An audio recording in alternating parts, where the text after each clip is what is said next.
David Carter exhaled as he turned onto Oakwood Avenue, the city skyline shrinking behind him. It had been another long day as mayor of Lexington, filled with meetings, press calls, and back-to-back discussions.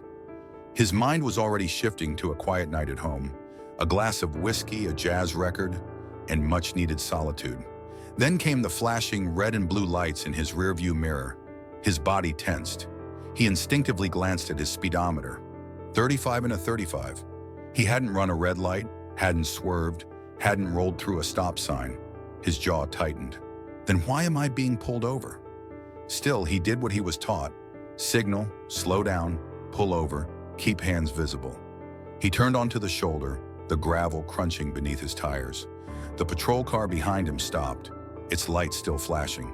A tall, broad-shouldered officer stepped out, adjusting his duty belt as he approached.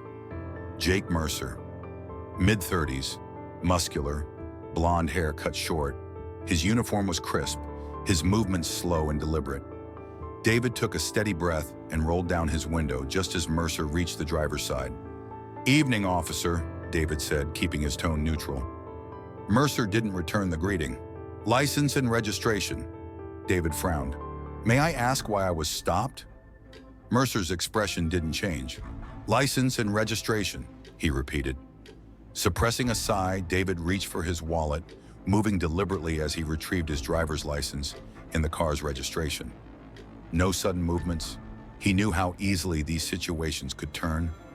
Mercer took the documents, giving them a brief glance before slipping them into his pocket. "You were hugging the center line back there," Mercer said, "just making sure everything's in order." David blinked. "The center line?" He glanced at the road, completely empty. "That's not a violation." Mercer ignored the comment. His gaze flicked toward the passenger seat. "You got anything in the car I should know about?" David kept his face impassive. "Just some groceries in my gym bag." Mercer nodded toward the door. "Step out of the vehicle." David's grip on the steering wheel tightened. "Is that necessary?" "Not a request," Mercer said. David knew the game. He could push back, ask for a supervisor, demand an explanation, but that wouldn't end well. With controlled patience, he unbuckled his seatbelt and stepped out. Mercer wasted no time. He patted him down roughly, hands pressing against his pockets, his sleeves, his belt. "Spread your feet," Mercer muttered. David complied, inhaling deeply to keep his composure. His heart pounded, not out of fear, but frustration. He'd done nothing wrong. Mercer stepped back, eyes still scanning him. "Pop the trunk." David hesitated. "Unless you have probable cause." "You got something to hide?" Mercer cut in, tilting his head. His smirk was slight, but unmistakable. David clenched his jaw, then reached for his key fob and unlocked the trunk. Inside, exactly what he said. Brown grocery bags, a black duffel bag. Mercer rummaged through the bags with little care, pushing things aside. Milk, cereal, a pack of bottled water. Then he unzipped the duffel bag. Gym clothes, sneakers, a towel. Mercer straightened, looking almost disappointed. "Well, would you look at that," he muttered. "Nothing illegal." David exhaled slowly, regaining control of his irritation. "Am I free to go now?" Mercer shut the trunk with a loud slam. "Not quite. Need to run a check first." David's patience was running thin. "On what grounds?" Mercer didn't answer. He was already walking back to his patrol car. David stood by the roadside, the flashing lights painting his skin in red and blue. A few pedestrians had stopped on the sidewalk, watching quietly. None spoke up. He glanced at his watch. 7 minutes had passed. His attention shifted back to Mercer, who was staring at the screen inside his patrol car. His face had changed, no longer smug, no longer indifferent. David narrowed his eyes. "He knows who I am now." David stood by the curb, his breath steady despite the frustration simmering beneath his skin. The street was quiet except for the hum of Mercer's patrol car, its flashing lights still casting a rhythmic glow over the pavement. He glanced at his watch. 12 minutes had passed. This was no routine stop. Across the street, a few pedestrians had gathered, watching with cautious curiosity. A woman clutched her phone, likely recording. David turned back toward Mercer, who was still in his car, eyes locked on the glowing screen in front of him. His fingers drummed against the dashboard. His expression had changed. Tension where there had been arrogance. Hesitation where there had been certainty. He knows. The realization settled over David like a weight. Mercer had just discovered exactly who he had pulled over, the mayor of Lexington. Yet instead of getting out and apologizing, Mercer stayed in the car, his jaw tight, his grip on the wheel rigid, calculating. David knew that look, the look of a man deciding whether to admit a mistake or double down on it. A full minute passed before Mercer finally stepped out. His posture was stiffer, but his voice betrayed nothing. "Sir, I need you to turn around and place your hands behind your back." David's chest tightened. "Excuse me?" Mercer held up his handcuffs. "There's an issue with your record. You're being detained for further questioning." David let out a slow breath. He could feel the shift in the air. This wasn't about protocol anymore. This was about power. Mercer had seen his name, and instead of backing down, he had decided to push forward. "You and I both know that's not true," David said evenly. Mercer stepped closer. "Turn around." David had two choices. He could argue, demand a supervisor, refuse. But that would only escalate things. And with no other officers around yet, it was Mercer's word against his. With controlled patience, David turned around and placed his hands behind his back. The cold bite of metal snapped around his wrists. A murmur rippled through the onlookers. The woman with the phone raised it higher. Mercer grabbed his arm and guided him toward the patrol car. "Watch your head," he said, as if this were just another arrest. David ducked into the back seat, the door slamming shut behind him. The ride was silent. No sirens, no radio chatter. Just the soft hum of the engine as Mercer gripped the wheel, his knuckles white. David sat still, his breathing even. He wasn't afraid. He was furious. As they pulled up to the Lexington Police Department, the station was alive with movement. Officers coming and going, dispatchers fielding calls, the fluorescent lights casting a sterile glow over everything. Mercer led David inside past the reception desk. A female officer, Sergeant Karen Alvarez, raised an eyebrow as they approached. "Mercer, what's this?" she asked, glancing between them. "Bringing him in for questioning," Mercer said, his grip firm on David's arm. Alvarez frowned. "For what?" "Suspicion of illegal activity," Mercer muttered, already moving toward the booking area. That caught everyone's attention. Conversation slowed. A few officers turned in their chairs. Before Mercer could take another step, a voice rang out. "Wait a second." A tall, broad-shouldered man in his early 50s stepped forward. Lieutenant Ray Daniels. Stern face, graying hair. The kind of presence that commanded respect without needing to raise his voice. Daniels scanned David's face, then turned to Mercer, eyes narrowing. "What's going on here?" Mercer squared his shoulders. "Routine stop." The subject had discrepancies in his record. David, still handcuffed, let out a dry chuckle. "The subject?" Daniels gave Mercer a long, measured look before turning toward Sergeant Alvarez. "Run his ID," he said. Alvarez was already ahead of him. She typed into her computer, eyes flicking between the screen and David. Within seconds, her expression changed. She looked up at Mercer. "You just arrested the mayor of Lexington." The station fell into absolute silence. Several officers stopped what they were doing. Someone swore under their breath. Mercer's jaw tightened. "I was just..." Daniels held up a hand. "Enough!" His voice was calm but sharp. He turned back to Alvarez. "Get those cuffs off." She moved quickly, unlocking the restraints. The second they were off, David rolled his wrists, shaking out the lingering ache. Mercer refused to look at him. Daniels exhaled, then fixed his stare on Mercer. "My office. Now." Mercer hesitated but obeyed, stalking toward the hallway, fists clenched at his sides. Daniels turned back to David. "Mr. Carter, I sincerely apologize for this." David met his gaze, his voice measured. "Apologies don't change the fact that it happened." Daniels nodded slowly. "No, they don't." David straightened his suit jacket, adjusting his cuffs like a man regaining control. "I expect a full explanation," he said. "And I expect it tonight." Daniels didn't flinch. "You'll have it." David glanced around the room. Some officers looked away. Others met his gaze, their expressions unreadable. This wasn't just about one bad cop. This was about something bigger, and he wasn't about to let it slide. David Carter sat in Lieutenant Ray Daniels' office, his wrists still sore from the handcuffs, though the physical discomfort was the least of his concerns. His mind was sharpened with fury, but his expression remained composed. He had spent years in politics, mastering the art of keeping emotions in check, even when faced with blatant abuse of power. Across from him, Daniels leaned forward, elbows on his desk, rubbing his temples as if trying to make sense of the mess in front of him. The tension in the room was suffocating. A sharp knock at the door broke the silence. "Come in," Daniels said. The door swung open, and Officer Jake Mercer stepped inside. His jaw was tight, his posture rigid, but there was no trace of the smug confidence he'd carried earlier that night. He knew what was coming. Daniels gestured for him to sit. Mercer hesitated for a fraction of a second before lowering himself into the chair beside David.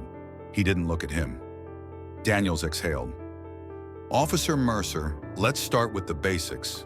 Why did you pull over Mayor Carter?" Mercer shifted slightly in his seat. He was hugging the center line. "I initiated a routine stop to make sure everything was in order." David let out a small, incredulous chuckle. "The center line?" Daniels shot him a glance, a silent request for patience, before turning back to Mercer. "And after that?" He seemed tense. "I wanted to make sure he wasn't under the influence or carrying anything illegal." Daniel's fingers tapped against the desk. "Did he slur his words? Smell of alcohol? Show any signs of impairment?" Mercer hesitated. Daniels leaned in. "Did you have probable cause to search his vehicle?" Mercer clenched his jaw. "I thought..." "You thought what?" Daniel's voice remained calm, but the weight behind his words was heavy. "I thought I should check," Mercer said, his voice quieter now. Daniel sat back. "So, no probable cause, no reasonable suspicion, just a gut feeling?" David crossed his arms. "And when you ran my ID and realized exactly who I was, what happened then?" Mercer finally turned to look at him, his eyes narrowing. "I followed protocol." David let out a sharp breath, shaking his head. "Protocol? You saw my name and instead of admitting your mistake, you escalated it." Mercer's hands curled into fists on his lap. "I detained you because there were discrepancies in your record." Daniel's eyes flicked to Mercer. "Let's talk about that. Alvarez ran his name in the system. There were no discrepancies.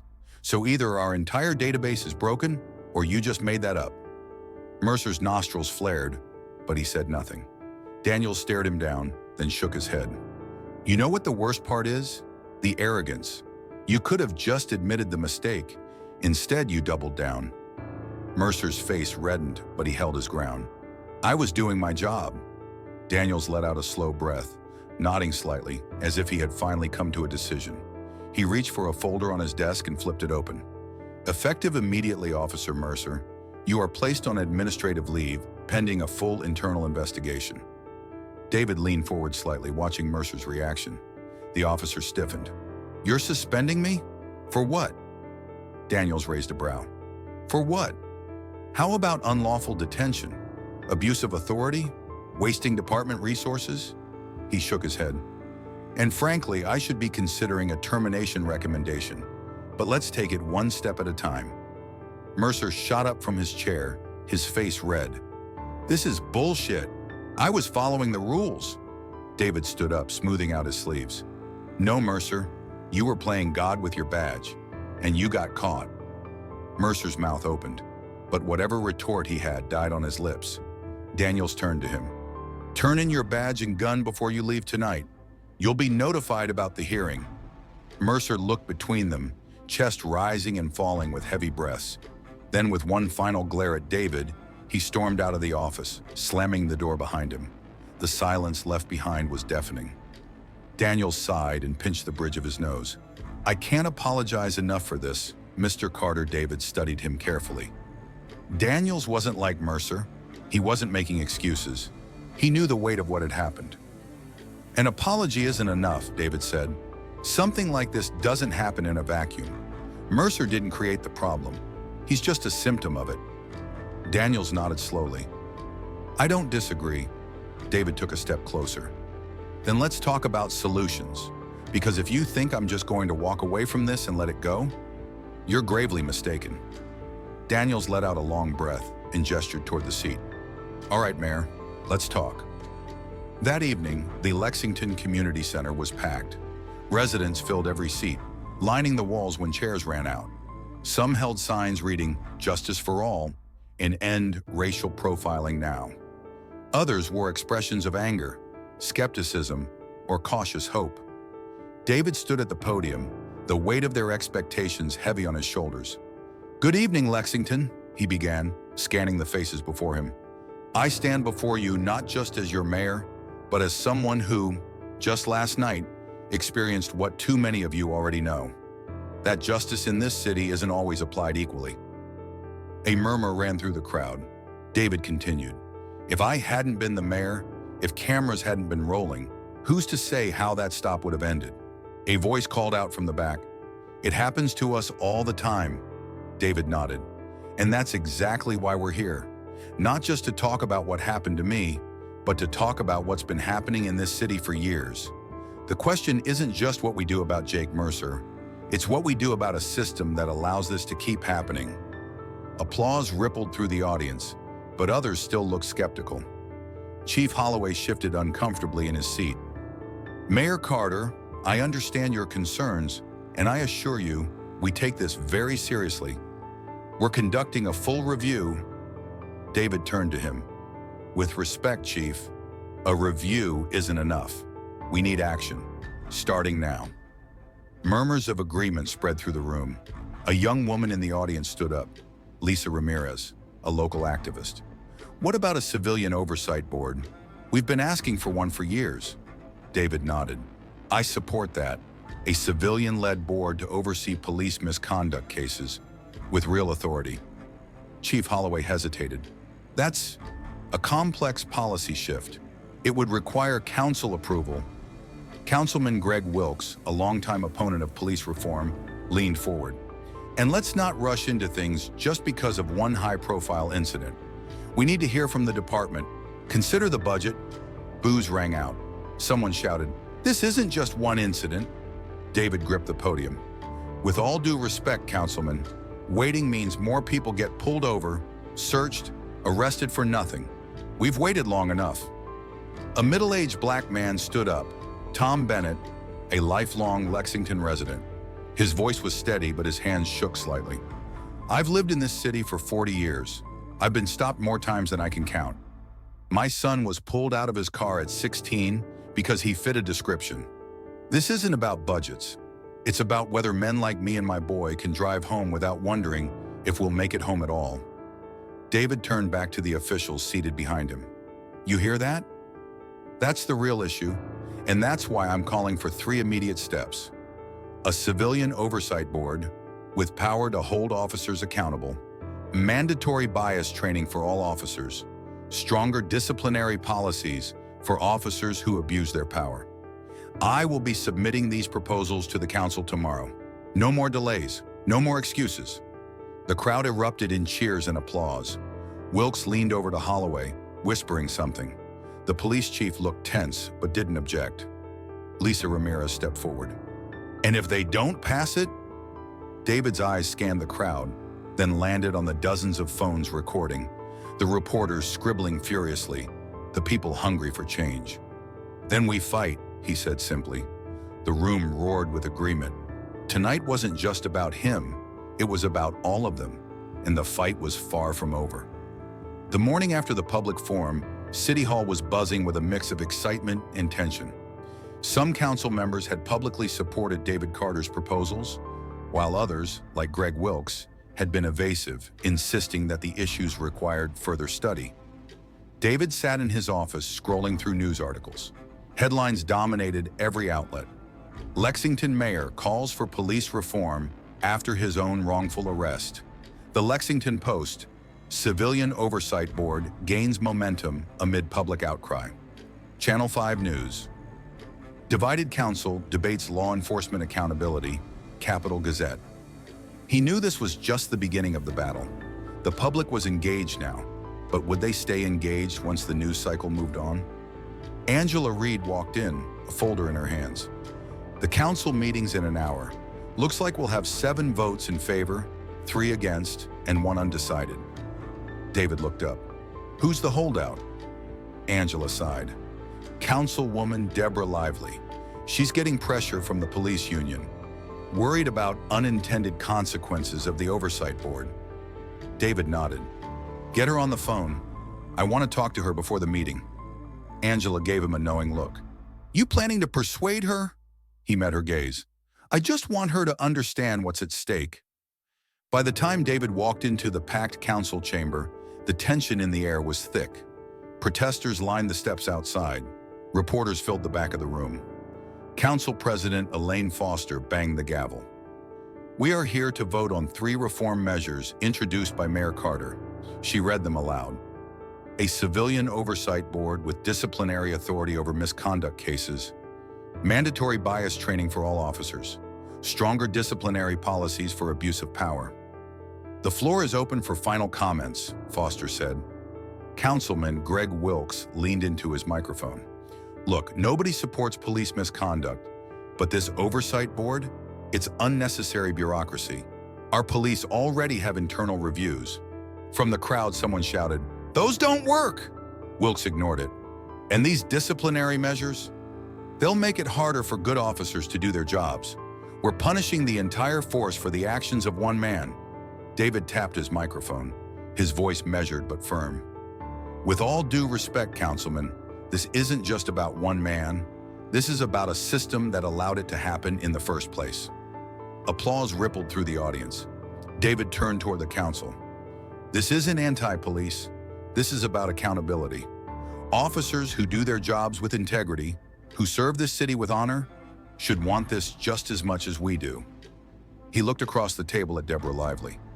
Councilwoman, you said you were concerned about unintended consequences. But let's talk about the consequences of doing nothing. Because if we refuse to act, we're sending a message that what happened to me, what happens to so many others, is acceptable. Lively shifted in her seat, avoiding his gaze. David leaned forward. If the system worked, I wouldn't have been handcuffed in the back of a squad car last night. And if I weren't mayor, you wouldn't even be hearing about it. The chamber fell silent. Council President Foster nodded. Let's proceed to the vote. One by one, names were called. Councilman Wilkes? No. Councilwoman Lively? A pause, then, yes. Angela exhaled sharply beside David. The final count, 8-3. Motion passes, Foster announced. The chamber erupted into cheers. David allowed himself the smallest breath of relief. It wasn't everything, but it was a start. Later that evening, David stood outside the Lexington Police Department, watching officers file in and out. His driver was waiting, but he wasn't ready to leave just yet. You looking for something, Mayor? David turned. Lieutenant Ray Daniels stood a few feet away, hands in his pockets. Not looking, David said. Just thinking. Daniels nodded, stepping closer. Heard about the vote? David studied him. How's the department taking it? Daniels let out a slow breath. Mixed. Some think Mercer deserved worse. Others? They think he was thrown under the bus. David nodded. He had expected as much. Change didn't come easy. You made some enemies today, Daniels said. David smirked. Wouldn't be my first time, Daniels chuckled. Then after a beat, he turned serious. You really think this is gonna fix things? David looked past him toward the station, the same building where Mercer had led him in handcuffs just days ago. This vote doesn't fix anything, he admitted, but it starts something. Daniels nodded slowly. Fair enough. He extended a hand. David shook it. Be careful, Mayor, Daniels said. You just kicked a hornet's nest. David smirked. Good. Maybe it's time some people got stung. David sat alone in his office. The city skyline stretched out before him. The vote had passed. The first steps were taken. But the real fight? That was still ahead. The police union would resist. Some council members would drag their feet. Others would actively try to undo what had been passed. And yet, change had begun. He picked up his phone, scrolled through his emails. Among the messages from politicians, activists, and reporters, one stood out. From Tom Bennett. Subject: Thank you. David opened it. I've lived in this city for 40 years. Last night was the first time I felt like someone in power was actually listening. Keep fighting. We've got your back. David exhaled slowly. Then he typed a reply. I will. He hit send. Then as the city lights flickered outside his window, he got back to work.